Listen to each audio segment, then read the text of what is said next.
Good afternoon, and thank you for joining us at this press conference with the Independent International Fact-Finding Mission for the Sudan, which was created by the Human Rights Council in October of 2023 to investigate all alleged violations of human rights that occurred in the context of the ongoing armed conflict. The mission presented the findings of its latest report to the Human Rights Council here in Geneva this morning, and now they're here to brief the media and take your questions. We're pleased to have with us all three members of the mission, including the chair, Mr. Mohamed Chande Othman. To my right, Ms. Joy Ngozi Azello, and on the far right, Ms. Mona Rishmawi. The experts will start us off with opening remarks, and then we'll open the floor to your questions. Thank you.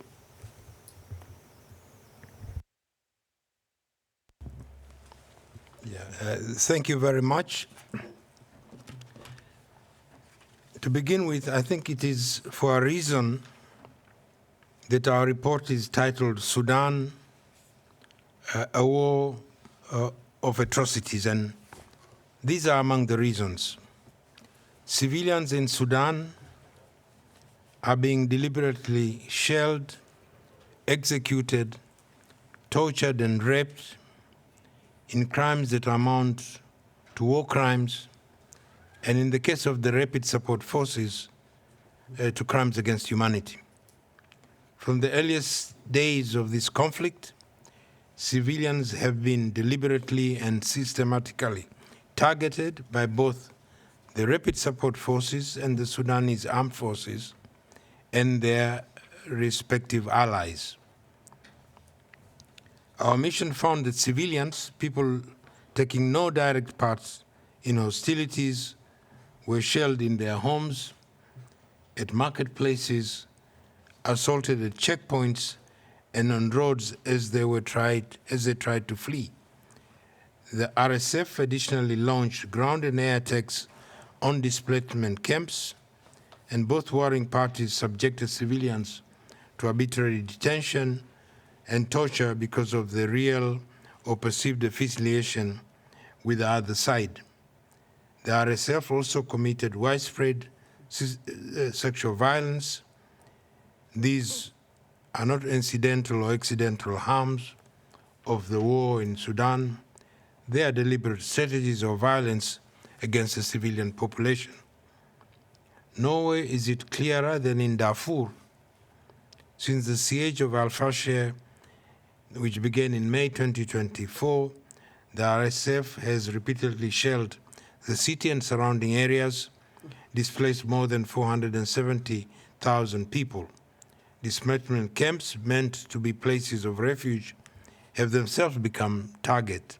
At Abu Shuk camp, shelling killed over 60 people between January and March this year, and by April, shelling intensified almost daily, killing hundreds. At Zamzam camp, RSF forces not only shelled the community but launched a ground offensive in April of 2025, executing perceived opponents, burning facilities, and killing hundreds, perhaps 1,000, mostly women and children.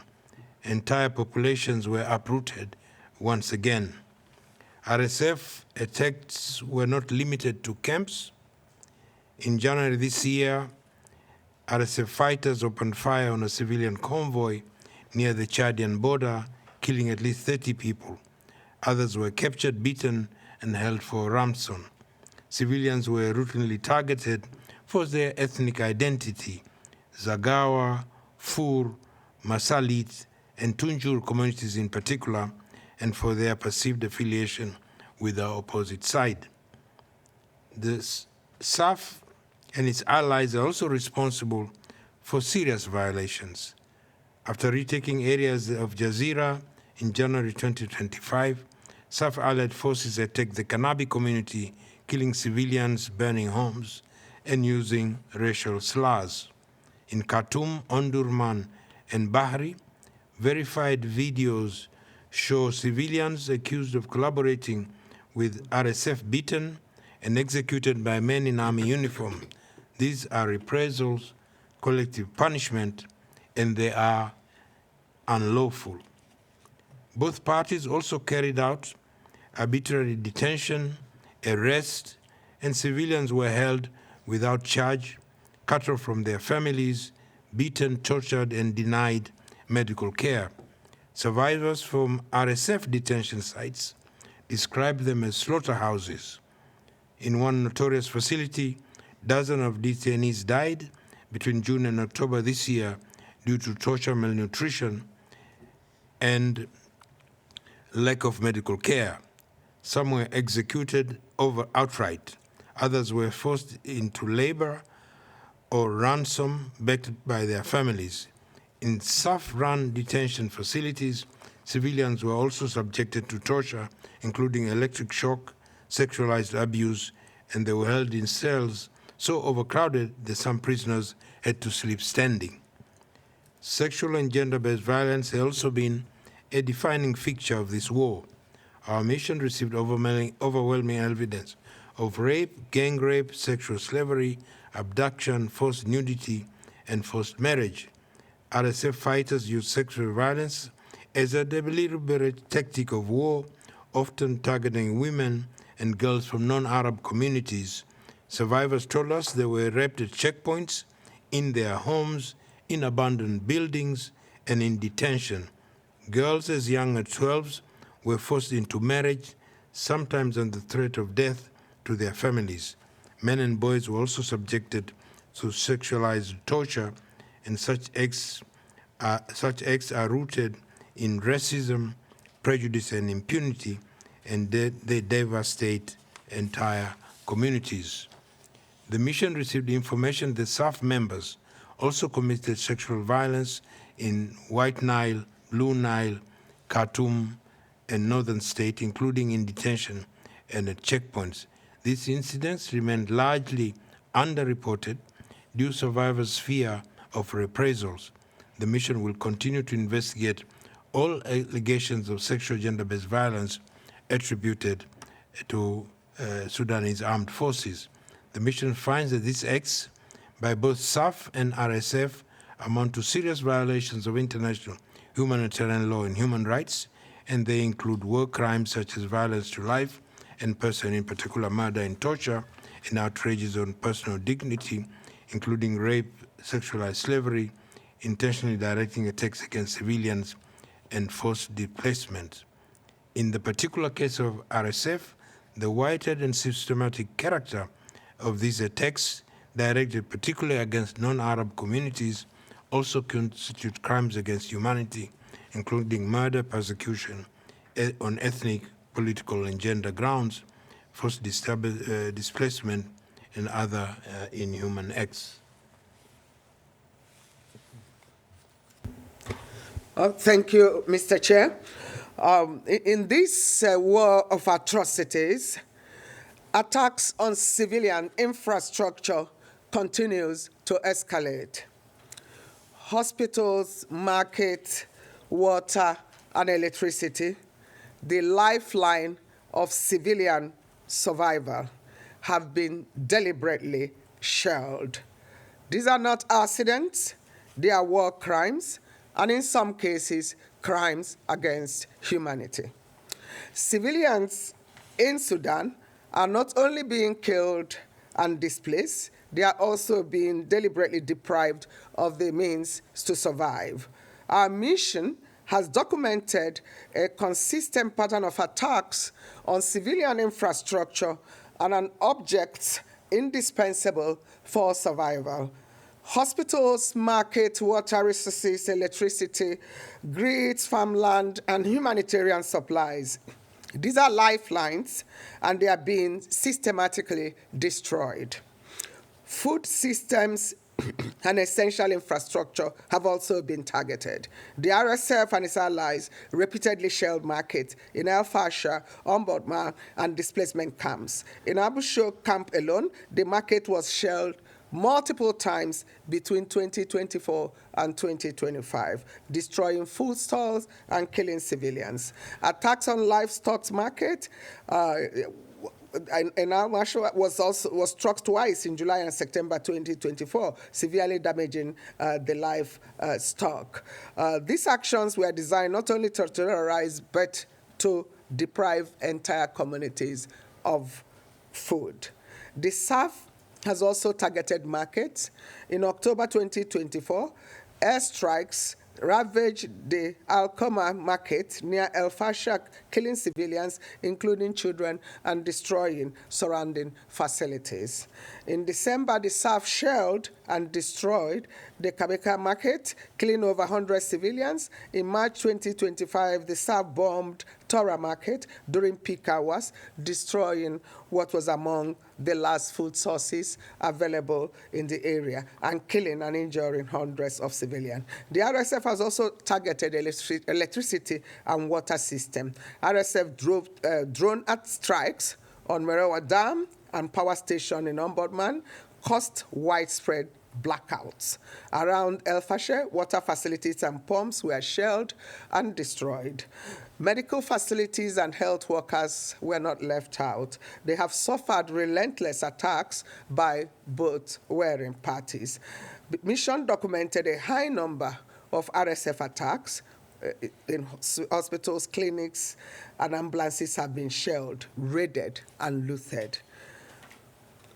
The Al Saudi Maternal Hospital, for example, was struck repeatedly in May, July, August 2024, and finally in January 2025, when a drone strike destroyed its emergency and surgical wards, killing more than 70 people. Across Sudan, over 200 health facilities in Al Fasher alone are no longer operational. Nationwide, fewer than 1 in 4 health facilities remain functional. Millions are left without medical care, including women who are victims and survivors of sexual and gender-based violence. Health workers have been deliberately targeted. At least 159 doctors and medical staff have been killed, abducted, or threatened. In April, RSF fighters shot 9 staff members of International Relief Clinic in Zamza, and 2 died later from other injuries. Humanitarian convoys and aid workers have also come under intense attack. More than 84 Sudanese aid workers have been killed since the conflict began. In June this year, a joint World Food Programme and UNICEF convoy carrying food to El Fasher was struck by a drone attack after being stopped by the RSF. 5 humanitarian workers were killed, injured, and critical food supplies destroyed. The convoy had been clearly marked, and its routes were known. This was not an accident. It was a direct attack on humanitarian relief. The consequences are catastrophic. Sudan is now facing one of the worst hunger emergencies in modern history. According to the World Food Programme, more than 24 million people, half the population, suffer from acute food insecurity. Children amongst the hardest hit. In displacement camps such as Zazam and Abu Shuk, witnesses describe children dying of hunger and dehydration in the streets, including people eating animal food. Poverty has nearly doubled, and families who once have livelihoods are now destitute. These attacks are not just tragic byproducts of war, they are deliberate strategies that violate international law. The mission finds that RSF committed war crimes, including pillage, attacks on hospitals, and use of starvation as a method of warfare. Their siege on El Fasher and surrounding areas has deprived hundreds of thousands of food, water, medicine, and may also constitute crime against humanity of extermination or other inhuman acts. The SAF is also responsible for war crime of indiscriminate attacks. The result is clear. Infrastructure has been destroyed, hunger weaponized, and civilians left without food, water, or medicine. These are deliberate choices made by those waging the war against civilian population. Over. Thank you very much. I would like to do something a bit perhaps different. What I'd like to do is basically update you or compare what we said last year and what we are saying today. What is the new thing? So in our September 2024, that was our first report, we found that both the Sudanese armed forces and the rapid response forces have committed war crimes. We also concluded that RSF had also committed crimes against humanity, and we signaled out, in particular, persecution. At that time, we warned that without action, the situation would escalate. Now, the situation has escalated. In our 2025 report, so this year's report, we see a marked change. The violations not only have continued, so what we talked about before, not only have continued, but they have deepened into systematic tactics that target civilians directly. 3 developments stand out. One is this reprisal, the issue of reprisal.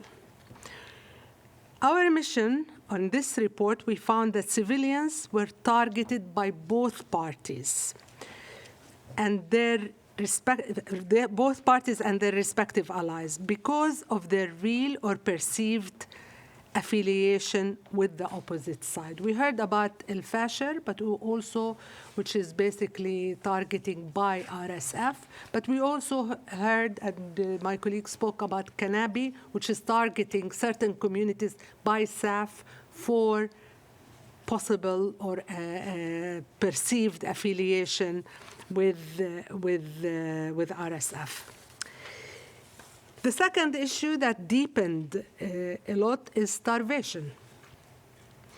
So we found that the rapid response forces and their allies engaged in large-scale looting, pillage, and destruction of objects essential for the survival of the population, civilian population, including burning camps and towns, and deprived civilians of food, water, and housing.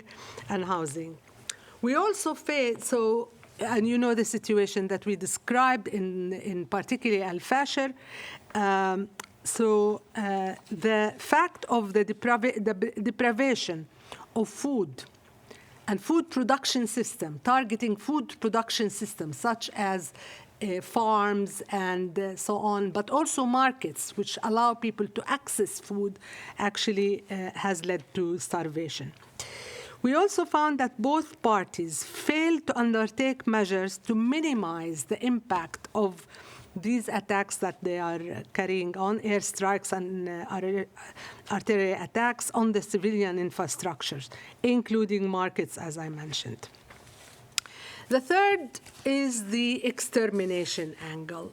The extermination is really the combination of the mass killings with the effect of the deprivation of access to food and medicine, creating conditions of life that makes it very difficult for the civilian population to survive. That's what we call the extermination angle. So the attacks and obstruction, if you add to this, the attacks and obstruction on humanitarian aid. So you kill, no food, no water, you don't allow food production, you don't allow access to food, to markets and so on, and you don't allow access to humanitarian aid. So what do you want is to kill the population. So it's very clear. So the effect of this is really the crime against humanity is of extermination. And we make this very clear in our report, and this we say for the first time. So the difference from last year is therefore clear. In 2024, we were documenting war crimes and persecution. In 2025, we concluded that reprisals, starvations, and extermination are now deliberate methods of warfare. Entire communities are being destroyed. More than 12 million people have been displaced, and we heard half of the population suffer hunger and famine. International law is clear on these crimes. But the Sudanese institutions remain unable or unwilling to act. Immunities and blanket amnesties persist. Victims have no confidence in the national justice system. Impunity continues to fuel the conflict. That is why we produced a roadmap for justice and accountability composed of 4 pillars. First, the parties. The parties must cease hostilities and commit to peace. Lift the sieges. These are illegal. And sexual violence, and protect displaced people. Second is the other states. States must expand the arms embargo, respect it in the first place, and expand the armed embargo. Hold material support to the parties. Impose targeted sanctions, and deliver humanitarian aid. Support the International Criminal Court, and create an independent judicial mechanism for Sudan. The mediators must secure a ceasefire and work towards this end, and embed justice and in any discussion and accountability in any discussion that they are having. And fourth, the civil society, they must continue to document the violations and support survivors. This report is therefore not simply an update. It signals a turning point about reprisals, starvation, and extermination, and says these are now at the very heart of the conflict. The choice of the international community is whether to respond now or allow these crimes to continue unchecked. Thank you very much. Thank you, everyone, for those important opening remarks. Now we open the floor to questions. We'll start with the room in the front row. If you could just please identify yourself and the media outlet that you work for. Thanks. Laurent Siro, Swiss News Agency. Thank you for the press conference. So the picture seems to be grimmer and grimmer, and the methods even more worse and brutal than last year. And at the same time, there are some stakeholders like Geneva Call who could resume contacts with the RSF recently, and apparently first formation on IHL took place recently with the commanders. So do you consider RSF as a lost cause, or do you see a glimpse of potential improvement in the months to come, and a potential reduction in the brutality of their methods? Thank you.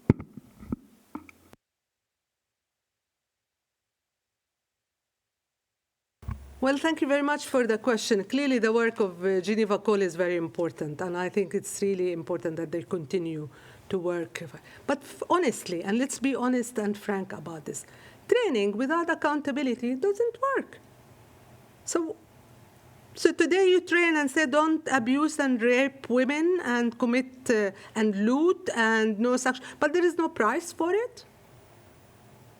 So what's the use? These people, even if it's not written black and white in law, everybody knows you cannot rape, you cannot loot, you cannot destroy property, you cannot starve people. These are basic moral, ethical, and legal impediments. But if there is no accountability, of course they will continue doing it. So I really think the solution, yes, of course we can explain to people that yes, don't act badly, but like in a domestic system, we say don't steal, don't murder, but if there is no price for stealing and murdering, then it continues. And that's the case in international law. So this is why I think stressing that this is just not a question of a knowledge deficit. It's a system deficit. And the system is about justice and accountability. We all know what is wrong and what is right. So it's not knowledge. It's really about the system.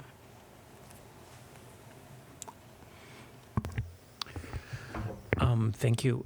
Do we have any more questions from the room? Please, in the front row. Taha Youssef, AP Global Media News. Thank you for giving us this overview. My question is, do you have any plan to stop the flow of weapons that fuel the conflict in Sudan?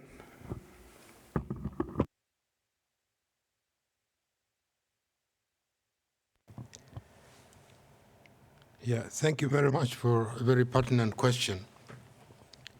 I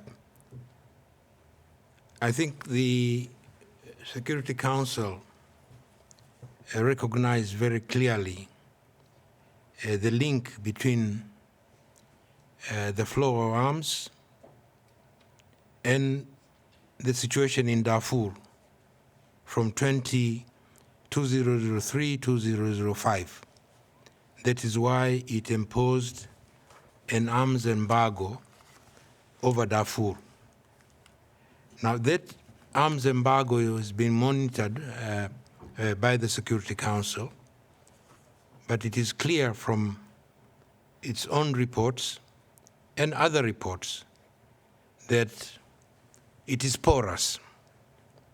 It is porous, and there is evidence of violation of that embargo in Security Council reports. What we have urged, and we will continue to urge, is the extension of that arms embargo to cover the whole of Sudan. I think this is point number one. I think point number two is, should this investigation continue, is to look into those who are benefiting from the flow of arms, because it is clear from the material that we have collected that the parties have used since April 2023 to now more and more sophisticated weapons. Now those weapons are procured externally, and this is an area where we want to probe further to see who is benefiting really from this war. So I think this is an area, a pertinent area. Of course, I think in our position, the primary responsibility is on the warring parties and their associated militia, and so this is the primary responsibility. Then there are those who facilitate, who enable, either financially, logistically, and so on. So I think this is where, should this investigation continue, that is the trajectory, so that we have a comprehensive analysis and we held to account those who are either complicit or who facilitate really fueling of this conflict. Thank you. Yeah. I think I can add a bit to that to say that it's important, and we have reiterated this, that the arms embargo, the UN Security Council Resolution 1556 be fully implemented, and that we uphold the obligation, the common Article 1 of the Geneva Convention must be respected by all parties. And as the chair said, further inquiries and investigation will be continued if our mandate is renewed.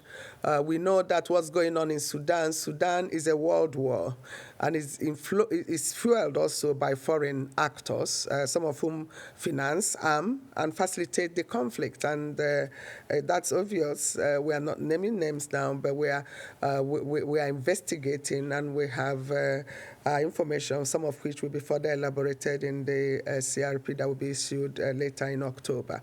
But the important thing is that the fact-finding mission has collected credible evidence of arms, ammunition, unarmed area vehicles, amongst others. And, you know, it's a work in progress, not done. And like we said, the important thing is to stop the flow of the arms and then fully implement the UN Security Council Resolution 1556. Okay, we'll go in the back. Emma Farge from Reuters. Please go ahead. Hi, good afternoon. Thanks for this briefing. Two questions, please. One is, can you describe your worst fears for what happens next in Al-Fashir? it obviously sounds awful already, with children dying of starvation and the other things you have documented. What are your worst fears for what comes next there? And secondly, given the gravity of the crimes that you have described, why did you refrain in this report from using the term genocide?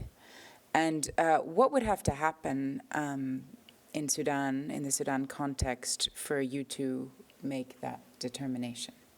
Thank you. Thank you very much, Emma, for these questions. I would have liked to speak about my optimism rather than my worst fear. But so my optimism is that I hope the war will stop. People, particularly in North Darfur, have suffered a lot. In our report alone, you will see that we documented it just in 1 month. We talked about 800,000 people moving around. So it's incredible what we have documented. I wouldn't want to see more suffering of the people there. The fact that there isn't sufficient food, that people are already resorting to, let's say, to unusual ways of eating, including we hear claims of eating food that is not appropriate for humans. Let's put it this way. So this is really our worst fear: is that a lot of people will die, and there will be a lot of suffering because of this continued war, which can be stopped. I think that's the key point. It can be stopped, and it must be stopped. Now, we used extermination because I think the evidence that we are collecting basically looks at more or less the same kind of violations as genocide, but there is also a political element. So with extermination, you get the same components, but you actually have also the attack on political grounds. And actually in Arabic, the two terms are very similar. So I think people, in particular in Sudan, understand the gravity of what we are saying. And don't forget, in terms of the legal framework, people often go to the Genocide Convention because that's the only convention that you can actually invoke. In the cases of Sudan, Sudan is under ICC mandate, particularly in Darfur. So a lot of what we are talking about is really acts that are taking place where there is ICC jurisdiction. So they are already criminal acts. So we are basically not only confining the discrimination, if you want, or the attacks on civilians only on gender or ethnicity, but gender, ethnicity, and political grounds. And you'll find this a lot in the report. Because we have evidence that people have been targeted because of perceived affiliation of the other side, And that's by itself is really very serious.